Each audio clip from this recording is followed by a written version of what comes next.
used to tell people my uncle was the quiet one in the family. That's how I explained him, like it was a harmless detail. He didn't drink. He didn't laugh loud. He didn't hug. He didn't talk much at the table. And when he did, it was usually a question about something ordinary. Did you lock your car? Did you wash your hands? Did you close the gate behind you? As a kid, I thought he was just strict. Later, I understood he wasn't strict. He was careful. When I was 12, my mom lost her job and we moved in with him for a little while. That phrase stretched across months and then into a year. We moved into his house because it was big and paid off, and because he offered it like he was offering a chair, not a rescue. My mom kept saying how lucky we were, how family helps family. The house sat on the edge of town where the streetlights thinned out and the yards got bigger. It wasn't far from anything, but it felt separate. The porch was deep and shaded. There was a swing that didn't swing anymore because the chains were stiff with rust. The paint on the railing flaked in wide strips like sunburn. Inside, everything smelled like old paper and something sharp, like bleach that had dried into the wood. My uncle's name was Mark. I never called him Uncle Mark to his face. I called him Mark because that's what my mom did, and because he never corrected it. He had a job that kept him out of the house at weird times. Sometimes he left before dawn. Sometimes he came home at midday and disappeared upstairs. Sometimes he was gone for 2 days and returned with nothing to say about where he'd been. My mom didn't push. She was tired. She wanted stability more than she wanted truth. The rules started on day 1. Don't go into the basement. Don't touch the padlock on the basement door. Don't open the freezer in the garage. Don't use the phone in his office. Don't wake him if his door is shut. They didn't come with explanations. He just said them in the same tone he used to say, "Dinner is at 6." Like it was a fact of the universe. The basement door was in the hallway behind the kitchen, a plain door with a brass knob and a new padlock hanging from an extra latch bolted to the frame. It looked out of place because the latch was new and shiny and the door was old and scuffed. It made the door look more important than it should have been. My mom asked once lightly, like she was joking, "What's down there?" Mark didn't smile. "Old stuff. It's not safe." That was it. At first I didn't care. Basements were basements. Concrete, spiders, boxes, maybe a furnace. In our last apartment we didn't even have one. I had a new room and a yard and a dog next door that barked at me like it hated me personally. There were bigger things to think about. Then the noises started. Not the normal house noises, not pipes, not the heater kicking on. It was a different kind of sound. A dull thud sometimes, like something heavy being set down. A scrape, like a chair dragged across concrete. A low hum that came and went. I would hear it late at night when the house was quiet, lying in the room I shared with my little sister Emma. Emma slept like she was made of stone. She wouldn't hear a fire alarm. I would lay there and listen and tell myself it was nothing. The first time I asked my mom about it, she looked at me like I was trying to pick a fight. "It's an old house," she said. "Everything makes noise." "Yeah, but no." That was her new answer to anything she didn't have energy for. Mark never mentioned the sounds. If he noticed me listening, he didn't show it. He moved through the house like he knew where every board creaked and avoided them on purpose. My uncle wasn't mean. That's the part I still struggle to explain. He never hit us. He never yelled. He didn't insult my mom or call her names.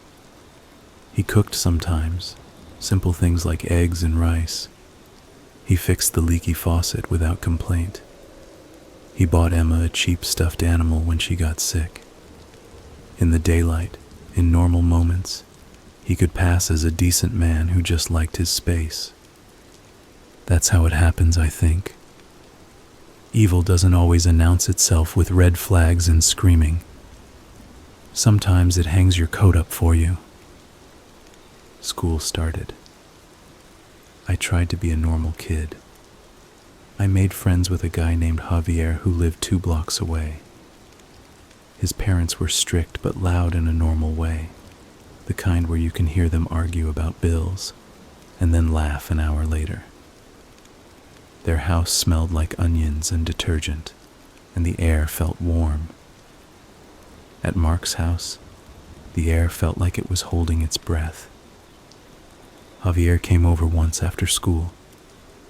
My mom was at a temp job. Mark was at work. Emma was at a friend's house.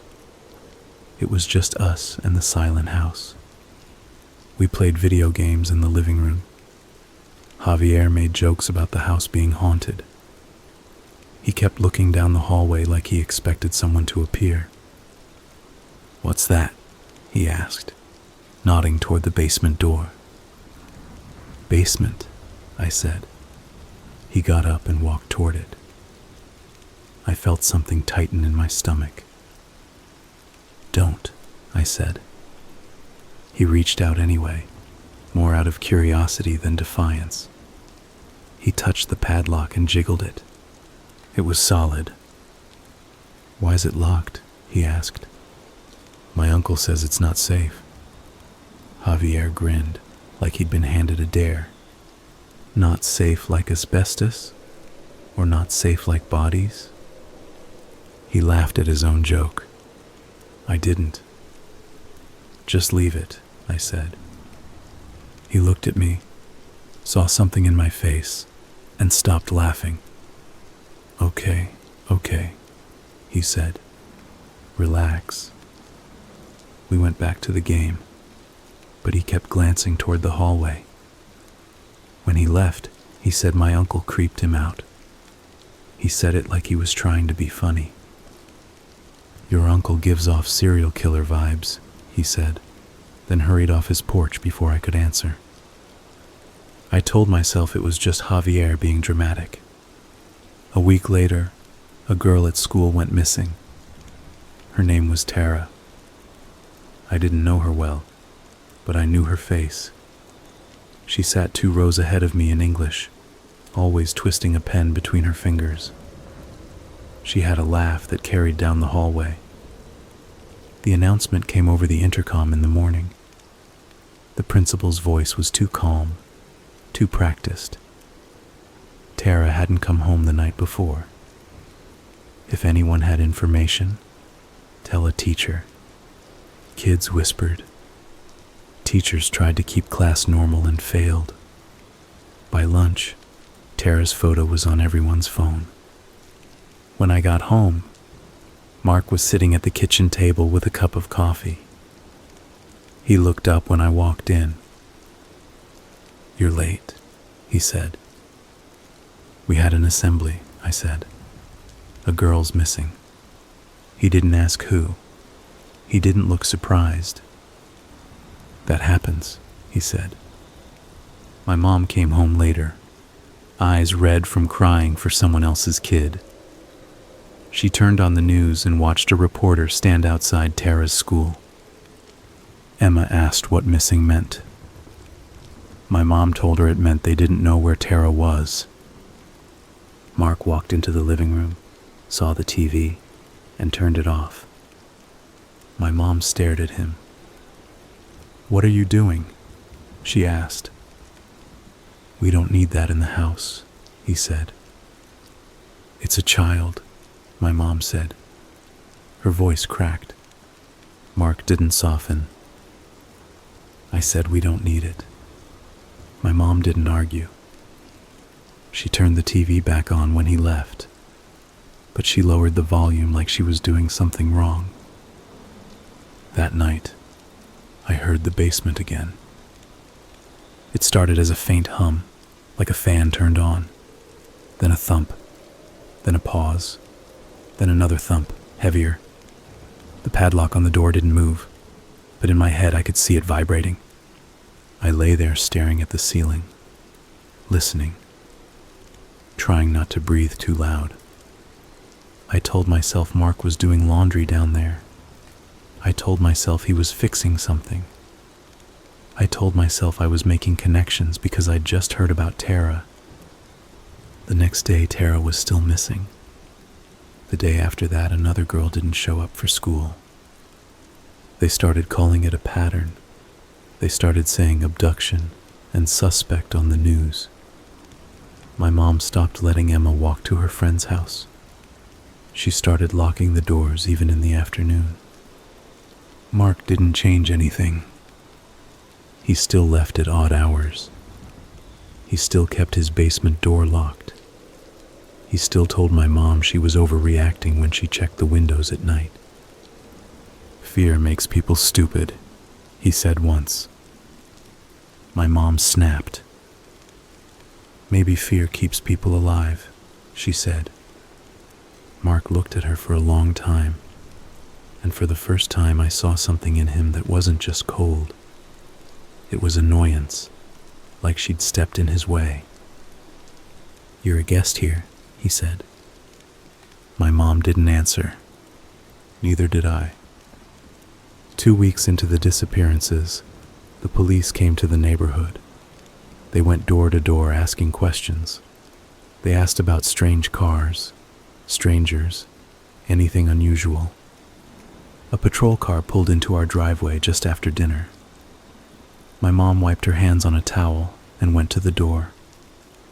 2 officers stood on the porch. One was older, with tired eyes. The other was younger, looking like he was trying not to look nervous. They asked routine questions. Had we seen Tara? Had we seen anyone suspicious? Did we have security cameras? Dogs? My mom answered politely. Mark stood behind her, arms crossed. The older officer asked if they could look around the property, just outside, not inside. Mark's jaw tightened. "No," he said. My mom turned to him. "It's fine," she started. Mark cut her off. "This is private property," he said. "You don't have a warrant." The older officer held up his hands. "We're just trying to make sure nobody's hurt out back," he said. Mark's voice stayed flat. "No." The officers exchanged a glance. The younger one looked past them into the hallway, and for a second his eyes landed on the basement door. I saw him see the padlock. The older officer nodded slowly. "All right," he said. "If you notice anything, you call." He gave my mom a card. My mom took it like it weighed 100 pounds. After they left, my mom turned on Mark. "What is wrong with you?" she hissed. Mark didn't raise his voice. "You want police walking around my house going through my stuff?" "They're looking for missing kids," she said. Mark stepped closer. "And I told them no." He said it like it ended the conversation. My mom's shoulders slumped. She looked at me and Emma, then back at Mark. "I don't like this," she said, quieter. Mark's gaze didn't shift. "Then leave," he said. The words hit the room like a slap. My mom went silent. That night I didn't sleep. Not because I was scared of a monster. Because I was scared of a man who could look my mother in the face and tell her to leave with nowhere to go. Around midnight, I heard Mark's footsteps in the hallway. Light moved under my door, Then silence. A few minutes later, I heard the basement door. Not the padlock, not the latch. Something else. A soft sound, like metal against metal, and then the door opening just enough to let air move. I sat up in bed. Emma rolled over and mumbled something. I put a hand on her shoulder and held still. The sound came again. Then it stopped. I waited, body stiff, until I heard Mark's footsteps again, this time moving away. I didn't move until morning. At breakfast, Mark drank coffee and read the paper like the world was normal. My mom stared into her cereal like she was trying to see something at the bottom. I watched Mark's hands. They were clean. His nails were trimmed. His knuckles had small scars like he'd worked with tools. He caught me looking. "What?" he asked. "Nothing," I said. He watched me a second longer, then went back to the paper. That day at school, everyone was on edge. Tara's family had done a press conference. The second girl's name was Kayla. There were tears, prayers, anger. At lunch, Javier leaned in close. "My mom says there's a guy," he whispered. "They think there's a guy doing it." "A guy," I repeated. "Like one person," he said. "Picking them up, taking them, not random." He looked pale. His joke from the other day didn't seem funny anymore. I didn't tell him about the basement. I didn't tell anyone. I went home and acted normal. I helped Emma with homework. I washed dishes. I tried to breathe like nothing was wrong. But the house didn't let me forget. Sometimes when I walked past the basement door, I thought I could smell something through the cracks. Not rot, not garbage. Something sour and metallic under the bleach. One afternoon, Mark came home early. I was in the kitchen making a sandwich. He walked in carrying a large black trash bag in one hand. It was heavy enough that his arm flexed. He saw me and stopped for a fraction of a second, like he'd forgotten I existed. "Go upstairs," he said. "I'm just..." "Upstairs," he repeated. I froze, sandwich half made, then did what he said. I went to my room and sat on the bed with my ears strained. I heard the basement door. The padlock clinked. The door opened. Then the dull thud. Something heavy hitting concrete. I pressed my hands over my ears and still heard it. My brain tried to make it something else. A bag of old clothes. A bag of garbage. A bag of anything. But my stomach didn't believe my brain. That night I waited until everyone was asleep. Mark's door was shut. My mom's breathing was steady. Emma lay curled around her stuffed animal. I got out of bed and crept into the hallway. The house was dark, but moonlight came in through the front window and painted the floor in pale strips. The basement door sat at the end of the hall like a dead end. I stood in front of it, close enough to smell the bleach. The padlock was cold when I touched it. I didn't jiggle it. I didn't try to pick it. I just held it for a moment, feeling the weight. I knew I shouldn't. Every warning bell in my body was ringing. But the thought of Tara and Kayla, the thought of the police turned away from our porch, the thought of Mark coming home with a heavy bag, those thoughts didn't let me turn around. I crouched and looked at the crack under the door. There was no light. I put my ear against the wood. At first I heard nothing. Then, faintly, a sound like someone breathing through a cloth. I pulled back so fast my shoulder hit the wall. The breathing stopped. I waited, heart pounding, staring at the door like it might open on its own. Nothing. Maybe it was the house settling. Maybe it was air moving. Maybe I imagined it. I told myself to go back to bed. I didn't. I slipped into the kitchen and opened the junk drawer, moving slowly so the wood wouldn't squeal. I found a small flathead screwdriver and a pair of pliers, the kind of tools nobody would notice missing. Back in the hallway, I knelt by the latch. I wasn't planning to break into the basement.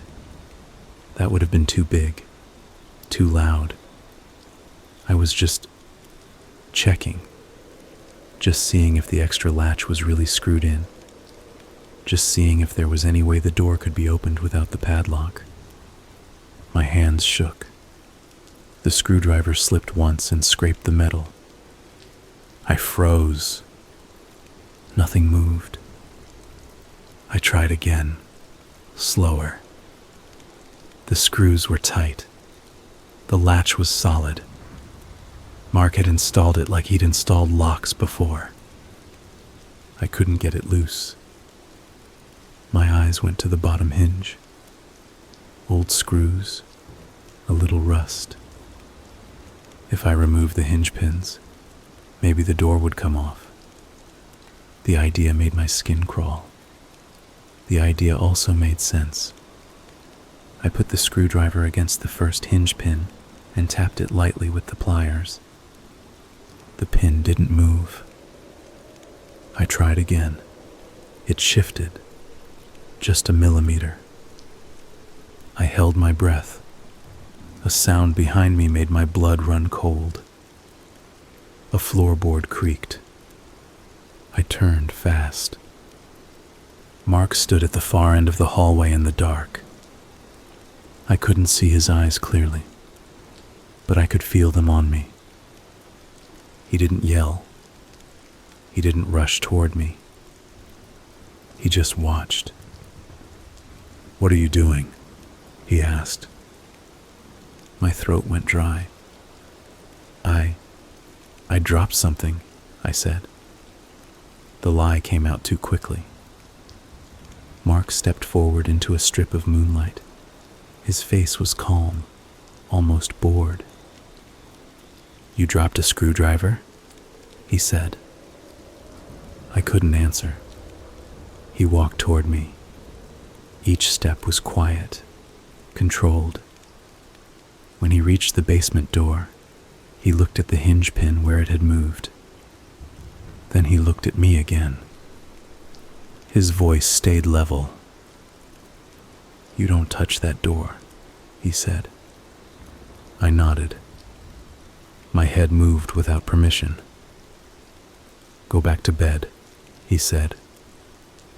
I stood and backed away. As I passed him, he reached out and caught my wrist.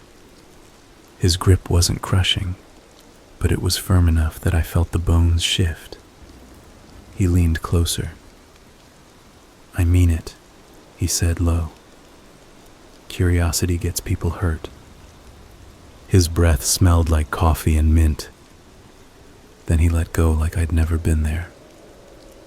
I walked back to my room on legs that didn't feel like mine.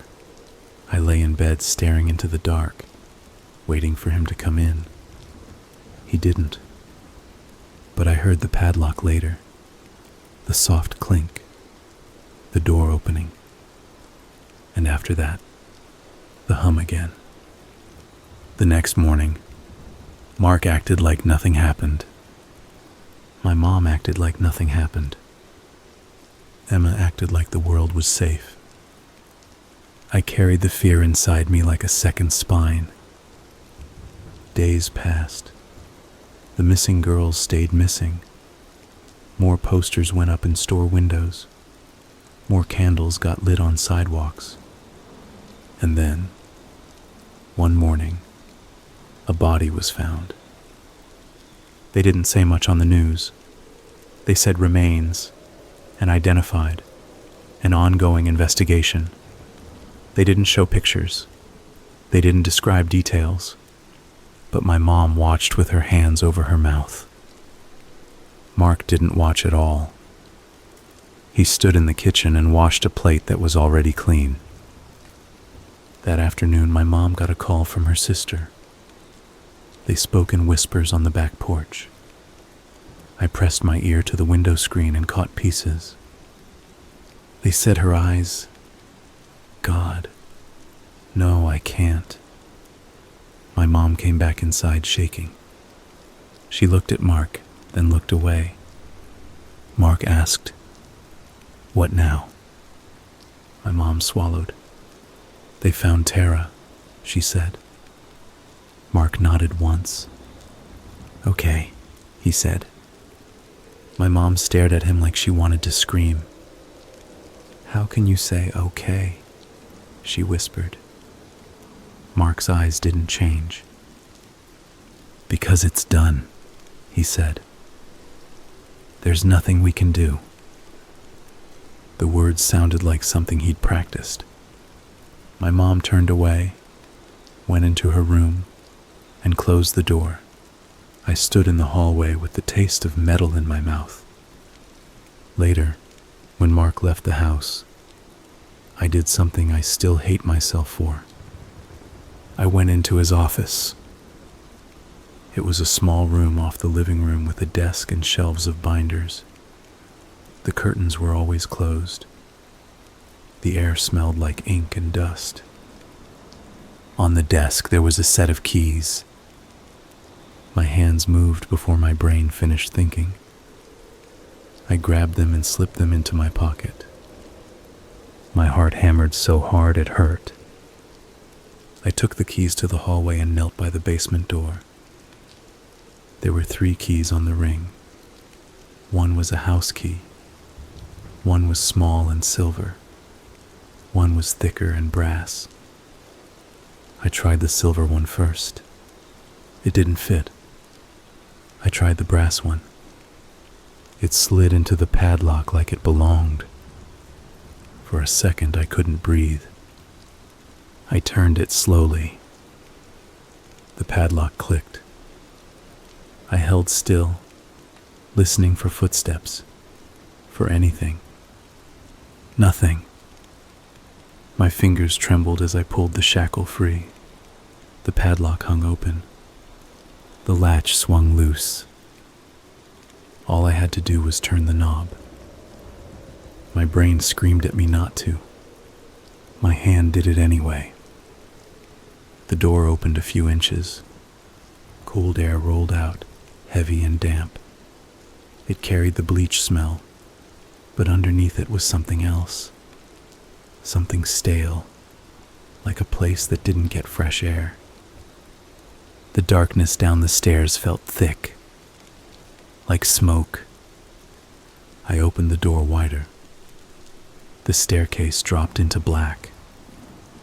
Old wooden steps leading down. The walls close in on either side. I took one step down. The wood groaned under my foot. I froze. No one shouted. No one came. I took another step. The air got colder. Halfway down, I saw a light switch on the wall. My fingers hovered over it. I didn't flip it. I couldn't. Turning on that light felt like crossing a line I couldn't come back from. So I kept going in the dark, one hand on the wall, feeling splinters and damp paint. At the bottom, the concrete floor was cold through my socks. The basement smelled worse down here.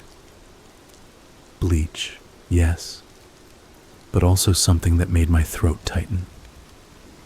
I stood still, letting my eyes adjust. Shapes took form.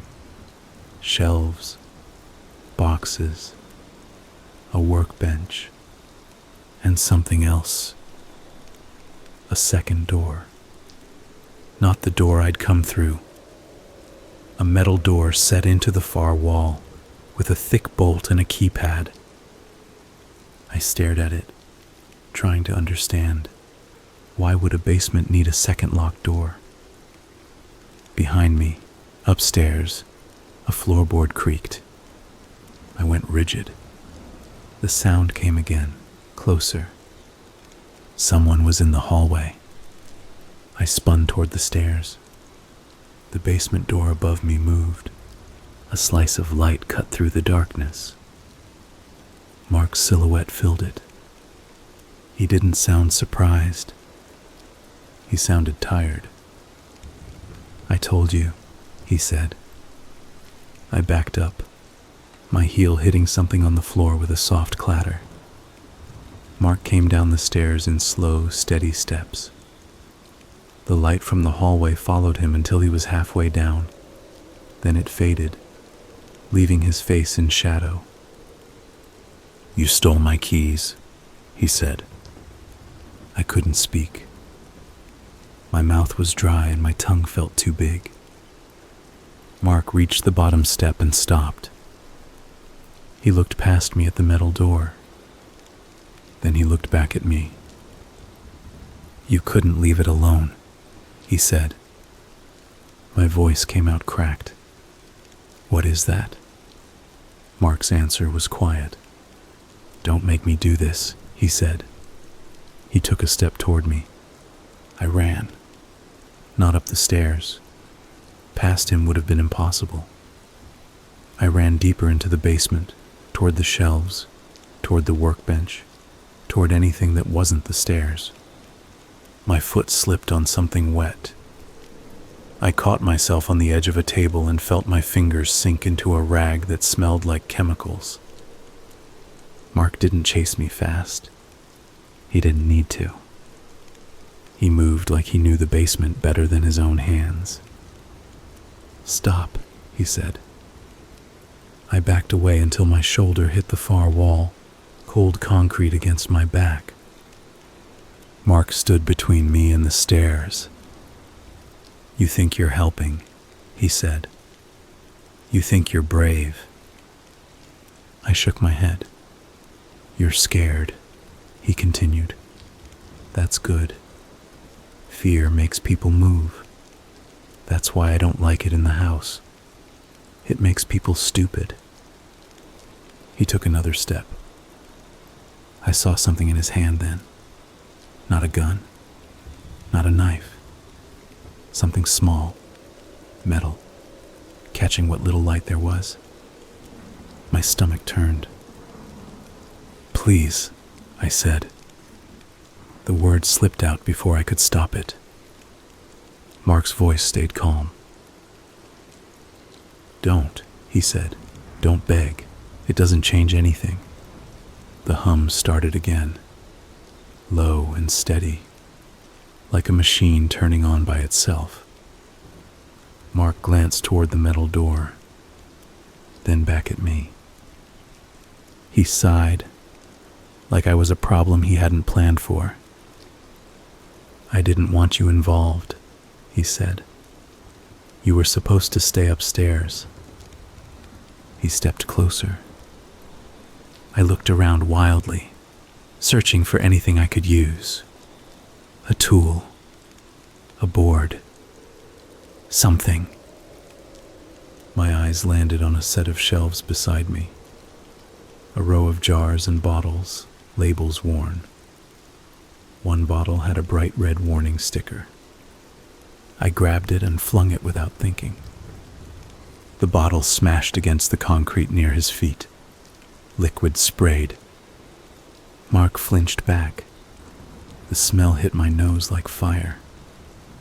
He swore under his breath. I bolted toward the stairs. Mark lunged, catching the back of my shirt. The fabric tore. I stumbled but kept going. I hit the stairs and climbed, hands and feet, scrabbling for grip. Behind me, Mark's footsteps came fast now. I reached the top, grabbed the door frame, and threw myself into the hallway. I slammed the basement door behind me. The padlock was on the floor where I'd dropped it. My hands shook as I tried to shove the latch closed. The door jerked as Mark hit it from the other side. I screamed, a sound that tore out of me. "Mom!" I shouted. "Mom!" My mom's door flew open down the hall.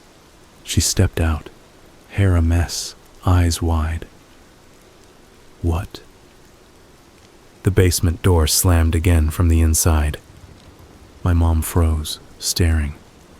I grabbed the padlock with numb fingers and shoved it through the latch. The shackle wouldn't line up. The door shoved again. I fumbled, finally got it. Click. The padlock snapped shut. Silence. My mom stood there, breathing hard. "What are you doing?" she whispered. I couldn't answer. My whole body shook. From behind the basement door, Mark's voice came through, muffled. "Go back to bed," he said. My mom backed away like she'd been slapped. I looked at her and saw the truth land in her eyes. Not the full truth, not all of it, but enough. She opened her mouth, but no sound came. Emma appeared in her doorway, rubbing her eyes. "What's happening?" she asked. My mom grabbed her and pulled her close. "Nothing," my mom said too fast. "Go back to bed." Emma stared at me, confused. I stared at the basement door. Behind it, Mark didn't make another sound. That was the worst part. Not the banging, not the chasing, the quiet. Because it meant he was thinking. And I knew, deep in my stomach, that I had just become part of whatever was down there. I didn't sleep at all. In the morning, Mark left the house early, like always. My mom packed a bag while Emma ate cereal and watched cartoons. My mom's hands shook so badly she dropped a shirt twice. "Where are we going?" I asked. My mom didn't look at me. "A motel," she said. "Just for a few nights." "Are you calling the police?" I asked. My mom's eyes flashed. "We can't just accuse him," she whispered. We don't have anything." I remembered the metal door, the hum, the heavy bag. "We have enough," I said. My mom flinched like the words hurt. She pressed her fingers to her forehead. "If you're wrong," she said. "If you're wrong, we lose everything. We lose the house. We lose family." I stared at her. "You think this is family?"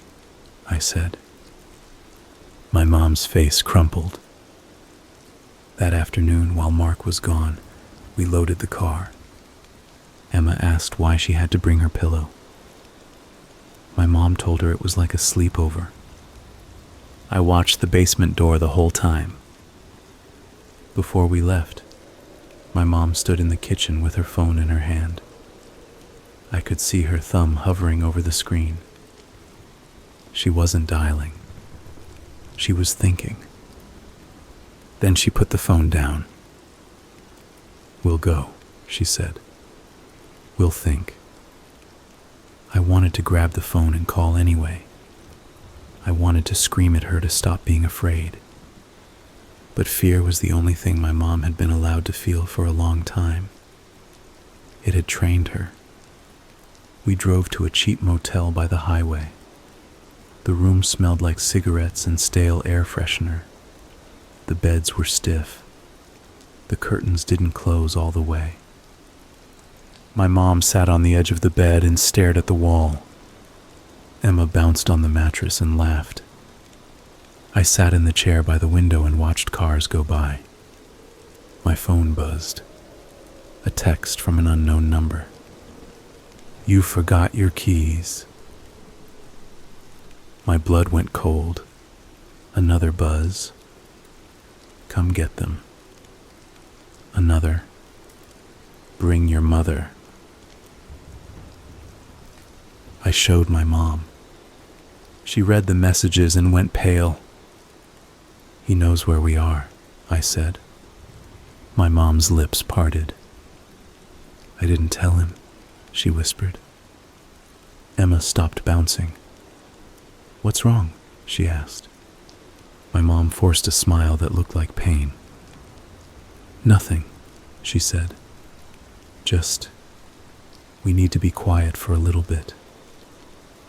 I stared at the phone. Another message appeared. "The basement door isn't safe." I read it twice. My uncle's words. A line he'd used on us like a joke. Now it felt like a promise.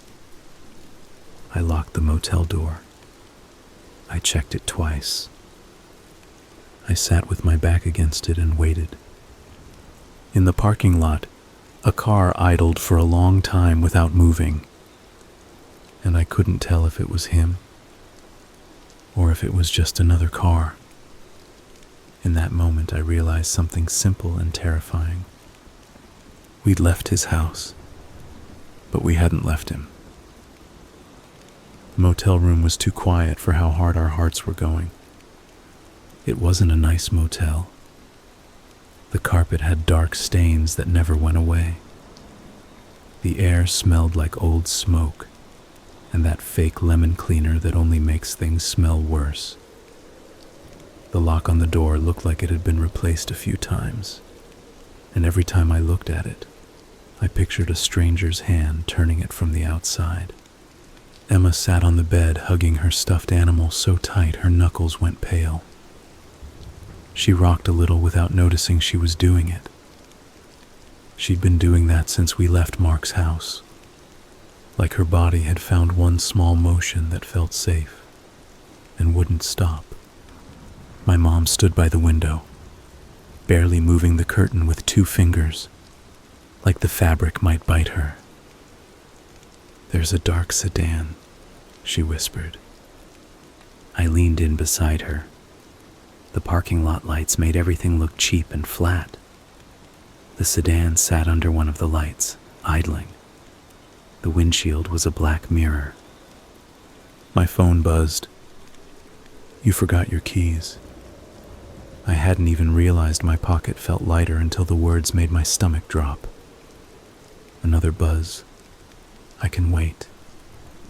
Then another. "Don't make me come inside." My mom's face folded in on itself. Her eyes moved fast like she was reading more words that weren't there. "He's just angry," she said. "He's trying to scare us." "He found us," I said. "That's not guessing." Emma looked up, eyes huge. "Is Mark mad?" she whispered. My mom forced a smile that didn't fit her face. "No," she said too fast. "No, honey. He's upset. Adults get upset." Emma's mouth trembled. "Did we do something bad?" she asked. My mom opened her mouth, then shut it. She couldn't say no with enough conviction to make it true. I didn't want to call the police.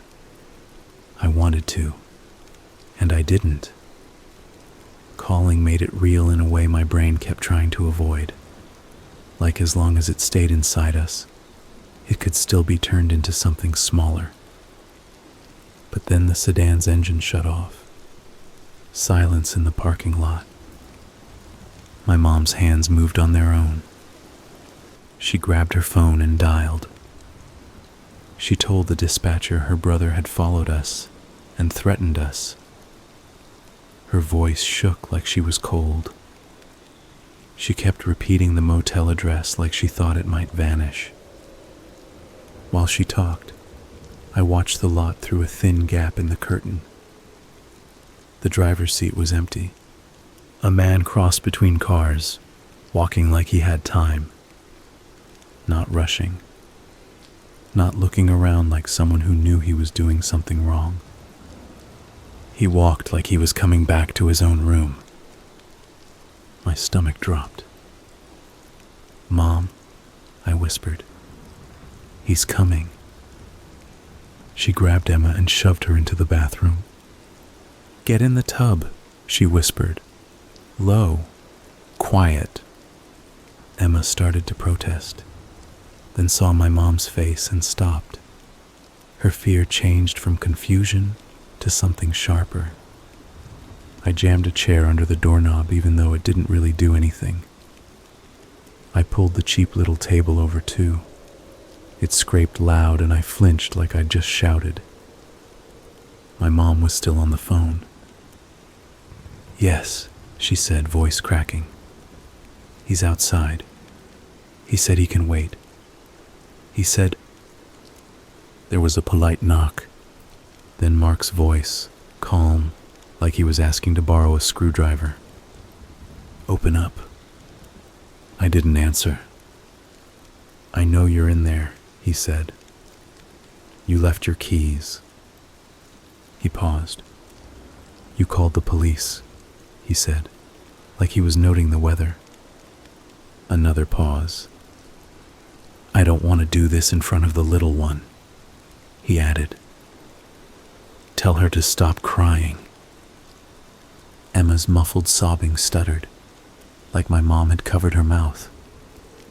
Mark's voice stayed steady. "Fear makes people stupid," he said. My mom whispered into the phone. "He's right outside our door." The dispatcher told us to stay inside and keep the line open. My mom nodded like the dispatcher could see her. Mark's footsteps moved away. That should have made me feel better. It didn't. It felt like he was positioning himself. A moment later, a voice called from outside. "Police. Ma'am, can you open the door?" My mom ended the call. Her hands were shaking so hard she struggled with the deadbolt. When the door opened, 2 officers stood there. The older one had tired eyes. The younger one had the kind of alert posture that looks like nerves. Mark was behind them, hands visible, face soft with fake concern. He talked like a man being reasonable, like this was an argument about money or a misunderstanding at a store. "My sister ran off," he said. "I was worried. I just want to make sure they're okay." His voice was warm in a way I'd never heard at home. The older officer's eyes stayed on Mark's hands, then flicked to my mom. "Ma'am," he said gently, "can we speak to you inside? Alone?" Mark nodded immediately. "Of course," he said. "I'll wait out here." Even his good behavior felt like a threat, like he was showing us how easy it was to look innocent. Inside, the room suddenly felt smaller with the officers in it. The older officer took in the chair jammed against the door, the table, the way my mom was still half blocking the bathroom. "Where's your daughter?" he asked. My mom hesitated, then opened the bathroom door. Emma was curled in the tub, eyes huge, stuffed animal pressed to her face. The older officer's expression softened. "Hey, kiddo," he said. "You okay?" Emma nodded so fast her hair whipped. The officer asked her gently to come out. Emma didn't move until my mom reached in and lifted her. The younger officer stood near the door, listening to Mark outside.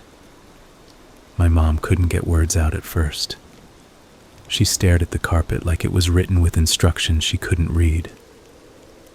I filled the space. He locked his basement, I said. There's a second door down there. Metal.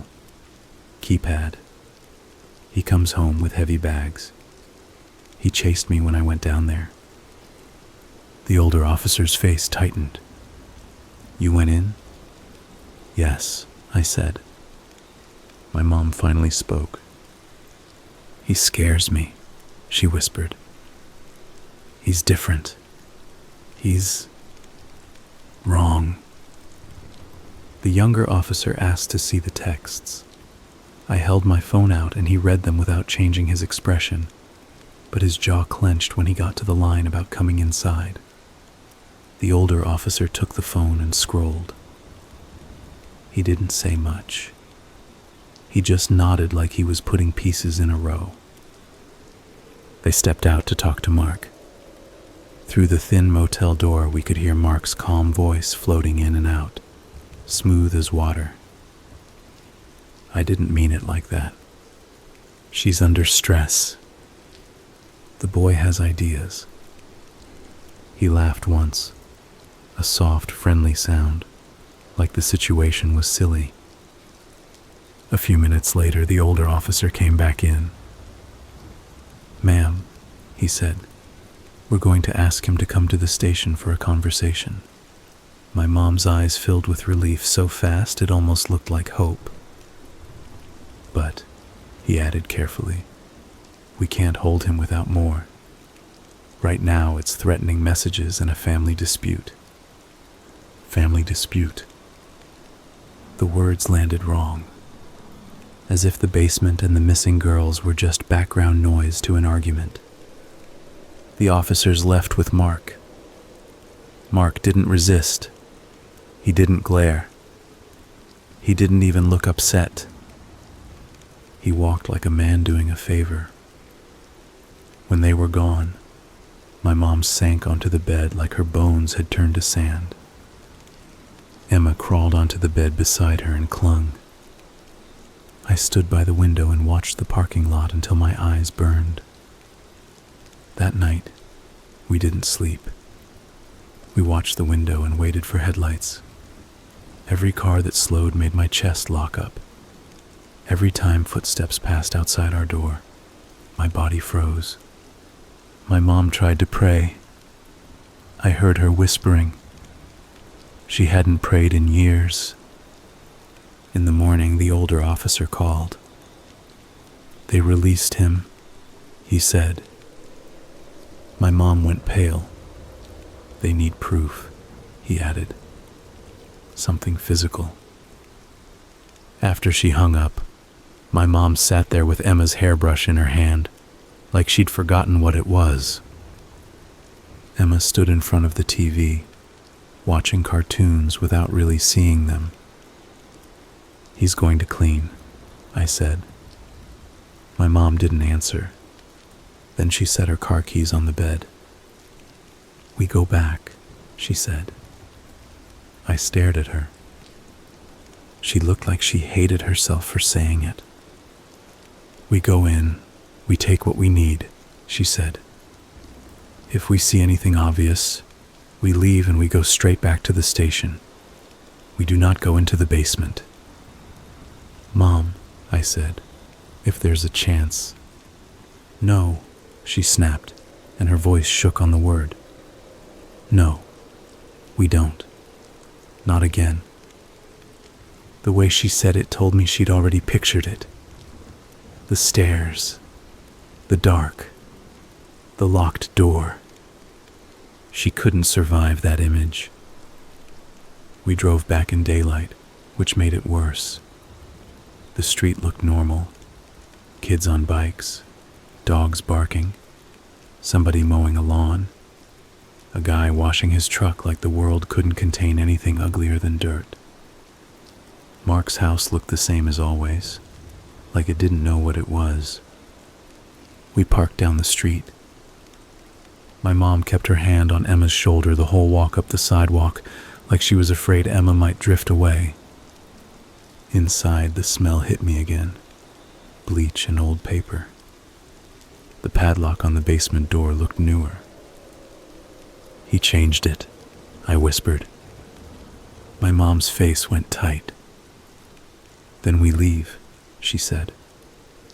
A sound came from upstairs, a drawer sliding, footsteps.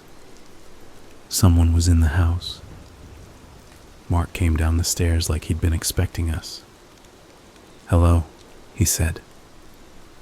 Emma's face lit up with relief that made my stomach twist. "Hi, Mark," she said. His eyes softened when he looked at her. "Hi, Em." Then he looked at my mom. "You shouldn't have involved police," he said. "We're leaving," my mom said. "I can tell them you broke into my basement," he said calmly, as if he was reading from a list. "Stole my keys, damaged my property. You're stressed. You're unstable."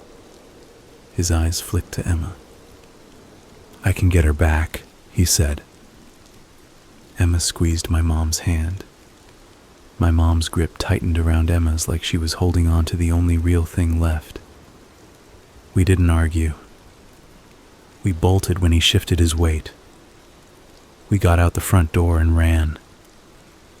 He didn't chase. He just stood in the doorway watching, like he knew exactly how far we could get. Back at the motel, another text came. "You can't run forever." The words didn't feel like a threat so much as a statement about gravity. A few hours later, a detective called. Her name was Hart. She didn't sound dramatic. She sounded tired and direct. "We're working the missing persons cases," she said. "Your information matters. Come in and give a full statement." We went. At the station, the air felt too dry and the lights were too bright. Everything smelled like coffee and printer paper and a building that never sleeps. We sat in a small interview room with a table that had scratches carved into it. Old marks, names, little tally lines. I wondered what kind of people had sat here before and what kind of things they'd said. Detective Hart came in with a folder and a pen. She wasn't tall. She didn't have a dramatic voice. She looked like someone who'd been tired for a long time and had learned how to keep going anyway. She asked my mom to start from the beginning. My mom kept trying to soften things. "He's quiet," she said. "He keeps to himself. He's always been odd." Detective Hart didn't let her hide behind vague words. "Odd how?" she asked. My mom's fingers twisted together. "He locks things," she said. "He has rules." "What rules?" My mom swallowed. "Don't go in the basement," she said. Detective Hart's pen paused. "Why?" My mom looked at me. "I don't know," my mom whispered. Detective Hart turned to me. "Tell me what you saw," she said. So I did. I described the basement door, the padlock, the second metal door, the keypad, the hum, the way the air felt thick. I described the smell too, because the smell didn't feel like a detail. It felt like the whole truth trying to leak through. Detective Hart's pen didn't stop moving. When my mom tried to backpedal, tried to make it sound less certain, Detective Hart held her gaze and didn't let her. Then she said, "Do not go back there. Do you understand?" My mom nodded fast. "Yes," she whispered. Detective Hart's voice stayed firm. "I mean it," she said. "If he is what we suspect, he's dangerous. He knows how to keep people quiet." Quiet. That word made my stomach twist. After the interview, A woman came in and introduced herself as someone who helped families in situations like ours. She spoke gently, like she was trying not to startle us. She asked if Mark had ever hit my mom. My mom shook her head. She asked if Mark had ever threatened to hurt us. My mom hesitated. He threatens with other things, my mom said. Like what? The woman asked. My mom's eyes flicked to Emma. Like he can take her, my mom whispered. The woman nodded like she'd heard that before. She told us about protective orders and emergency placements, about places we could stay that weren't the motel. It felt unreal to hear our life described like paperwork. We left the station with instructions. No social media, no answering unknown numbers, no going anywhere without calling first. My mom kept nodding. I could tell she was trying to be brave by being obedient. We were placed somewhere safer than a motel. Locks, cameras, someone posted nearby. It wasn't comfortable. It wasn't home. But the doors were solid and the windows had thick frames. The first night there, my mom checked the locks 3 times. Then she checked them again. Emma slept with a light on and her stuffed animal clutched tight. She woke up crying and didn't remember why. I didn't sleep much. I lay on the couch and listened to the building's noises. Pipes, footsteps in the hall, someone's TV in another unit. Every normal sound made my brain search for the wrong meaning. For a few days, time went thick. My mom flinched at every sound. She kept her phone off. She didn't post. She didn't call anyone except the detective. Emma got quiet in a way that scared me more than her crying. She stopped asking questions. She stopped asking for snacks. She followed my mom from room to room like a shadow. Sometimes she'd look toward the door and her eyes would fill without warning. Once she whispered to me, "Is Mark going to be mad forever?" I didn't have an answer. Sometimes I'd catch my mom staring at nothing, lips moving like she was replaying conversations. Sometimes she'd whisper, "He was always like that," and then shake her head like she'd just confessed something awful. One night she told me, barely audible, "When we were kids, he used to catch bugs and keep them in jars. He'd poke holes in the lid and still they'd die. He'd watch." I stared at her. "Why didn't you tell me that?" I asked. She swallowed. "Because it sounds stupid," she whispered. "Because kids do things. Because I didn't want to make my own brother into a thing." Then she added, "And because he grew up. He went to work. He paid bills. He smiled at people. I told myself the jars were just jars." The next morning, Detective Hart called. "We got the warrant," she said. My chest tightened. "We executed it," she continued. "He wasn't home, but you were right about the basement." She paused, choosing her words. "We found evidence connected to the victims. A sealed room, personal items, photographs, remains." My mom made a sound like she couldn't find air.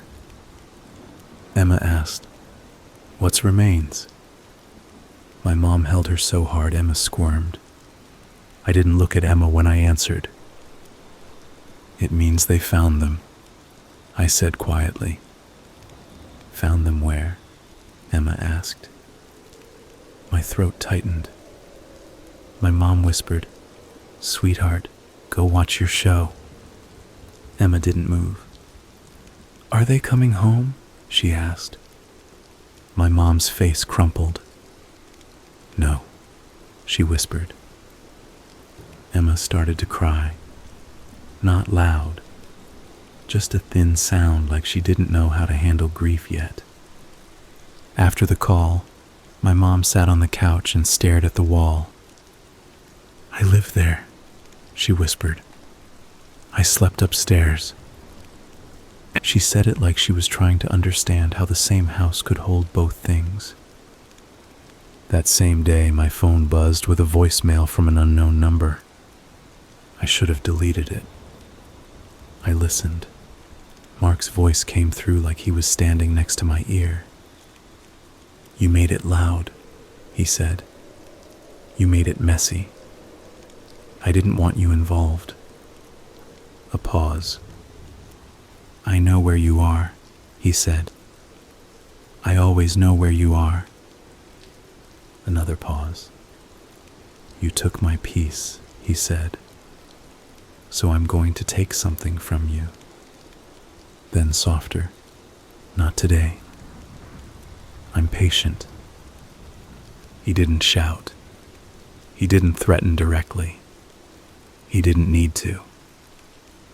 My mom's hands shook so hard she dropped her phone when I showed her.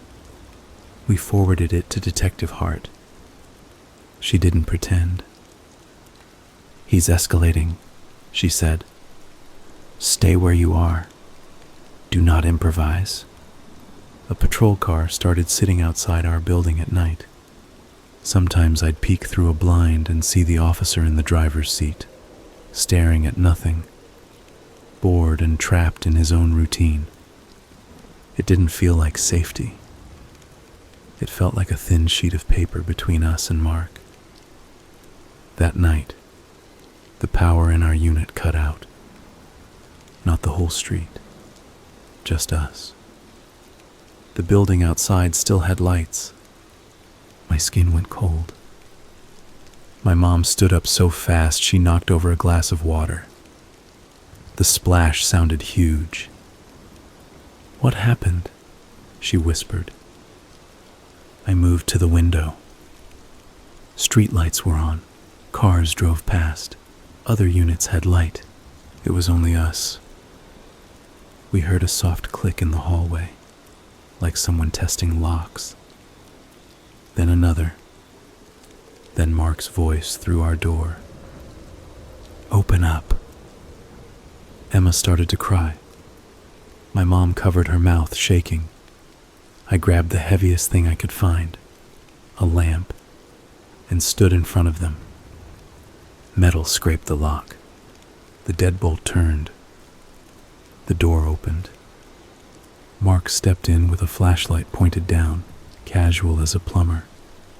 He looked clean, calm, like he'd planned this. "Put that down," he said. I swung the lamp at his shoulder. He grunted, caught it, yanked it out of my hands, and smashed it aside. Then his hand clamped on my wrist. His voice didn't rise. "Enough." Something cold pressed at my neck. A sharp sting. My body jolted. The room tilted. My limbs turned heavy like wet sand. The last thing I saw was his flashlight turning toward my mom. Then nothing. I woke up on concrete. Basement smell. Bleach. Damp. The hum. My wrists were bound behind me. Ankles too. The light overhead was weak and buzzing, making the room feel cheap and wrong. For a second, I didn't know if this was Mark's basement or a new one. Then I saw the metal door. Same keypad. Same bolt. Same feeling like the air had been trained to stay still. My throat tightened. Footsteps. Mark walked in holding coffee like it was a normal morning. "You're awake," he said. Where are they? I croaked. Upstairs, he said. Quiet. He didn't rant. He didn't explain himself like a movie villain. He just said what he wanted. You're going to tell the police you lied, he said. You broke into my basement. You imagined things. You panicked. And if I don't? He looked at me. Then I simplify, he said. He walked to the metal door, keyed a code without looking, opened it just a crack. Cold air rolled out. I saw plastic sheeting, a bolted chair, and a shelf lined with pale, rounded shapes. My stomach bucked. I didn't stare long. I couldn't. Mark watched my face like he was reading a gauge. He closed the door. No mess, he said. No noise. He took a sip of coffee and looked almost annoyed, like I'd interrupted his routine. Then he leaned down near me. You think you're brave, he said quietly. But you're not. You're just loud. He stood and walked away. The sound of his footsteps fading made the basement feel bigger and smaller at the same time. I forced myself to breathe slow. Fear makes people stupid. I needed my brain. My wrists hurt where the plastic cut in. Zip ties. I twisted and found the knot behind my back. Concrete was rough. I pressed the knot against it and ground it hard back and forth. Pain shot through my wrists. I kept going. The plastic frayed. Then it snapped. The sound was small, but it felt like breaking a rule of physics. I freed my ankles the same way. Every movement was loud in my head. I stood, dizzy, and listened. Upstairs, muffled sound. Emma crying. My mom's voice, faint, strangled. I found a crowbar on a shelf. My hands shook as I lifted it. I forced the basement latch. The padlock clinked to the floor. Upstairs, the house smelled like itself. Bleach and old paper. The hallway was dim. I crept toward the living room. Mark's voice floated. He was on the phone. She's emotional, he was saying. The boy is unstable. I looked in. My mom was taped and bound on the couch. Her eyes were wide and wet. Emma sat rigid beside her, hugging her toy like it was keeping her from falling apart. Mark stood near the window, phone to his ear, posture relaxed. He saw me. His calm didn't break. It just sharpened. Put the crowbar down, he said. I didn't. He moved quickly, twisted it out of my hands like he'd practiced, and shoved me down. The phone stayed in his hand the whole time. He didn't even stop talking. Yes, he said into the phone. It's gotten out of hand. Then he ended the call. He looked at Emma. Go to your room, he said. She shook her head, crying. His tone tightened. Go. She went, stumbling, wiping her face with her sleeve. My chest tightened so hard it hurt. Mark turned back to me. You see, he said quietly. You don't help. You just add noise. I scrambled up and ran for the front door, locked. Of course. I ran for his office. The binders were there, the folders with names and dates. I yanked open a drawer and my stomach turned. He'd kept them neat, labeled, like a man organizing receipts. I stuffed what I could into my shirt. Mark forced the office door. "Those are mine," he said. I grabbed a desk chair and smashed the window. Glass cracked, then gave. Cold air rushed in. I climbed out and dropped. Pain shot through my ankle. I limped across the yard toward the street, waving down a car. The driver slowed, eyes wide. I slapped the hood. "Help!" I shouted. "Call the police!" Then Mark stepped into view behind me, calm and clean. "He's having an episode," he told the driver. "Please just go." His voice sounded so reasonable it made my skin crawl. The driver hesitated. I held up the folders. "He's lying," I shouted. "He has—" Mark's hand clamped on my arm. The driver made a decision with his foot on the gas. The car pulled away. I watched it go and felt something in me break. A neighbor cracked a door open, saw Mark's face, saw my panic, and chose the easiest thing. He shut his door. Mark yanked the folders away and tore them into strips with a steady hand. Paper fluttered onto the grass. Names, dates, gone. Then he pressed a needle into my arm. Warmth, heavy limbs, darkness. I woke on the living room floor again. My mom still taped, Emma shaking.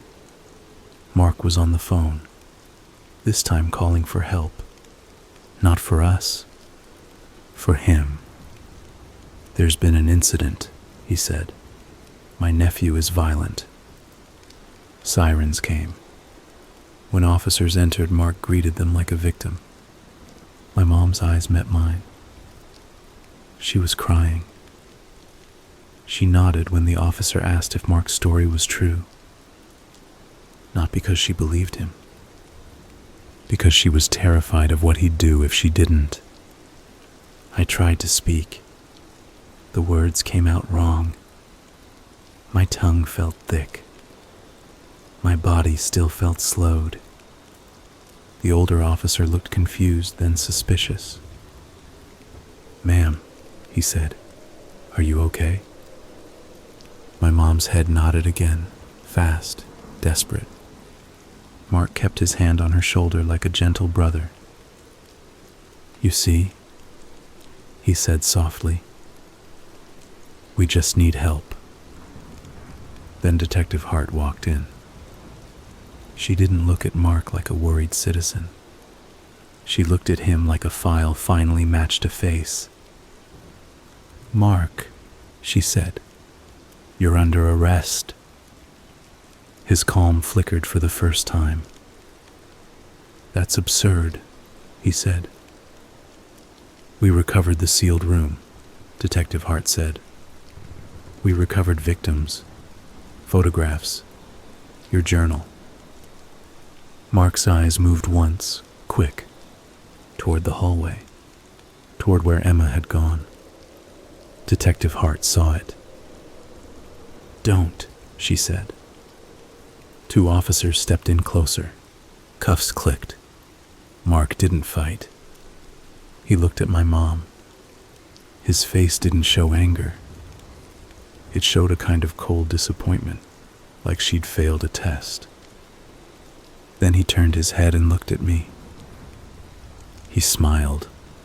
Thin, mean, quiet.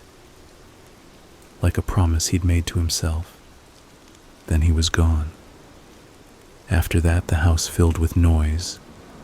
More officers, radios, a medic checking my wrists, my ankle, asking questions like it was normal. My mom had tape marks on her face. She kept rubbing them like she could erase what happened. Emma came out of her room when someone finally found her. She ran to my mom and clung. A female officer knelt down and spoke to her softly. "You're safe," she said. Emma didn't answer. She just pressed her face into my mom's shirt. Detective Hart spoke to the older officer in a low voice. I caught pieces. Evidence. Victims. Search team. Bolo. They didn't treat it like a family dispute anymore. They treated it like what it was. We were taken back to the station. Different rooms this time. Separate statements. My mom kept apologizing to everyone. "I'm sorry," she whispered. "I'm sorry. I'm sorry." Detective Hart told her, "Save that for later. Right now you tell me everything." My mom shook and talked anyway. I sat with a different detective and tried to explain everything without my voice turning into noise. I talked about the smell, about the hum, about the metal door, about the way he sounded like he was doing chores. At some point, a woman brought Emma a juice box and a cookie. Emma held the cookie like she didn't know what it was. After the statements, we were moved again. Another place, more locks, more cameras. My mom kept asking if Mark could get out. Detective Hart told her, "Not tonight." That should have been enough. It wasn't.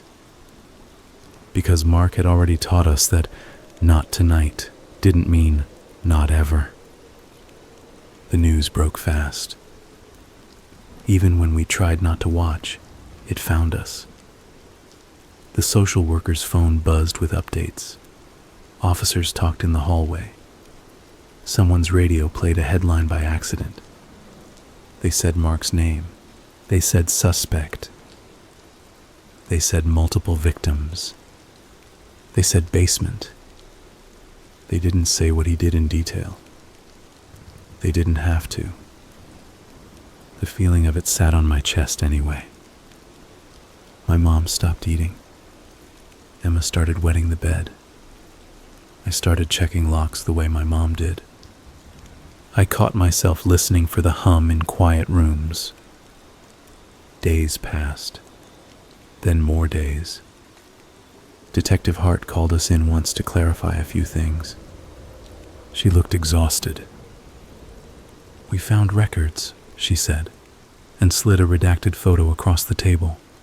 Only enough to show handwriting, dates, notes, a list. "He kept track," she said. My mom's face went gray. "He's organized," my mom whispered. "Yes," Detective Hart said. "That's why he got away with it as long as he did."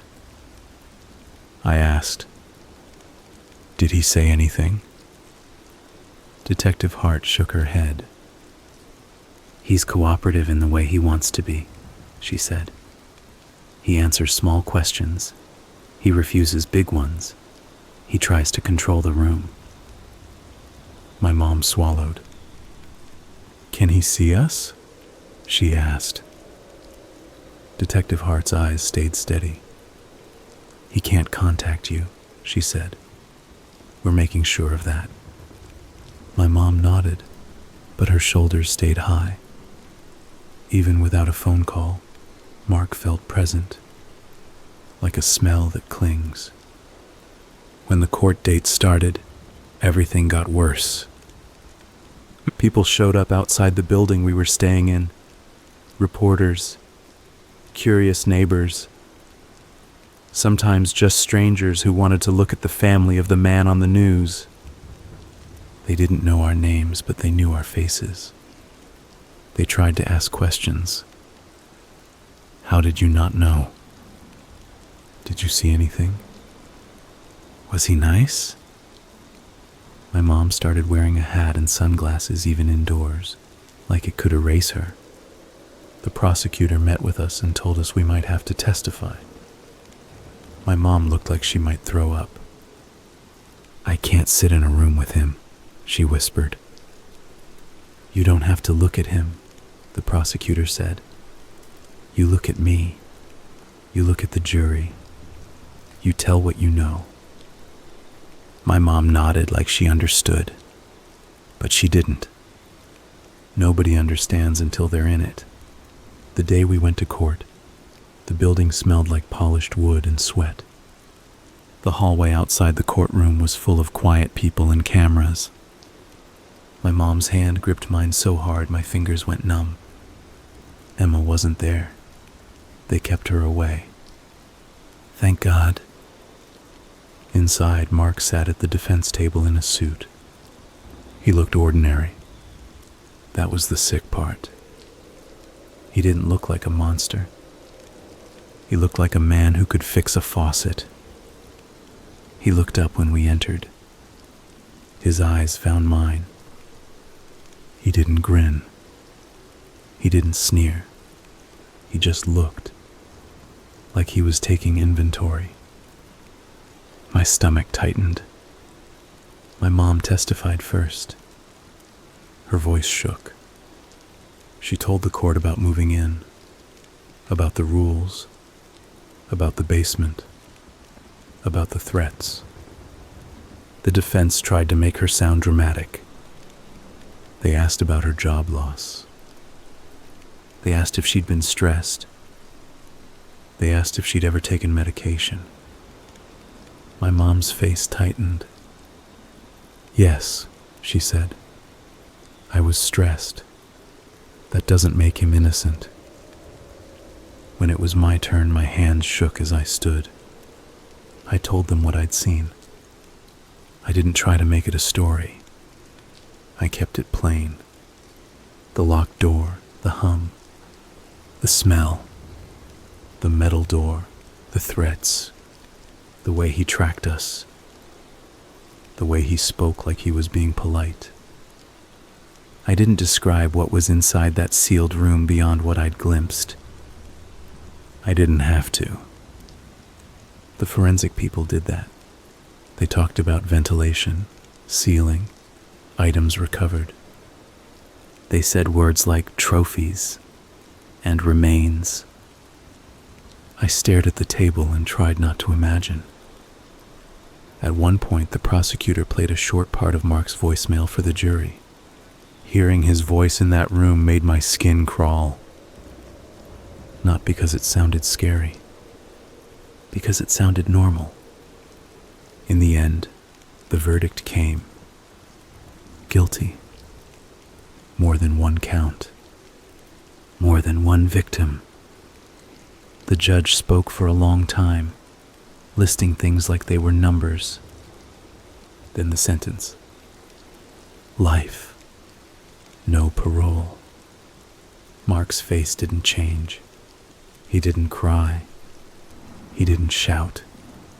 He didn't plead. He just listened, like he was watching a report about someone else. When they let him out, he turned his head slightly. He looked at me one last time. No smile this time. Just that calm, empty focus. Then he was gone. People told us to feel relief. They said we were safe. They said it was over. I nodded. But relief didn't come like a clean wave. It came in small, confusing pieces. The first night after sentencing, my mom slept for 3 hours straight, and then woke up crying. The next morning, she scrubbed the kitchen counter until her hands were red. Emma asked if Mark was coming back. My mom said no. Emma asked, "How do you know?" My mom didn't answer. Months passed. We moved to a different apartment, different city, no basement, no padlock. My mom still checks locks twice. Sometimes she checks them, and then checks them again, like the second time might change the first. Emma sleeps with a light on. Sometimes she wakes up and says she dreamed Mark was standing in the doorway smiling. She says it like she's describing a cartoon, but her eyes don't look like a kid's eyes when she says it. I went back to school eventually. For a while, people stared. Someone asked if I'd seen bodies. Someone whispered a nickname behind my back. Then they got bored. That was its own kind of horror. How fast the world moves on. Sometimes when I'm alone, my brain replays the basement steps. Not in a dramatic way, in a simple way. The smell, the hum, the padlock, the second door. And the truth that the worst part wasn't the darkness. It was the calm voice telling you it was your fault. People think monsters look like monsters. They don't. Sometimes they offer you a room when you have nowhere to go. Sometimes they cook dinner. Sometimes they tell you to stop crying. Sometimes they say fear makes people stupid. And you believe them. Because you're scared and you want to be smart. The last time I visited Detective Hart, she looked at me for a long moment and said, "You did the right thing." I didn't know what to do with that. Because the right thing didn't stop what happened. It just stopped it from continuing. That's not nothing. But it's not peace. Peace is quiet you can trust. And the kind of quiet Mark built in that basement will never feel like peace to me. Not now. Not ever.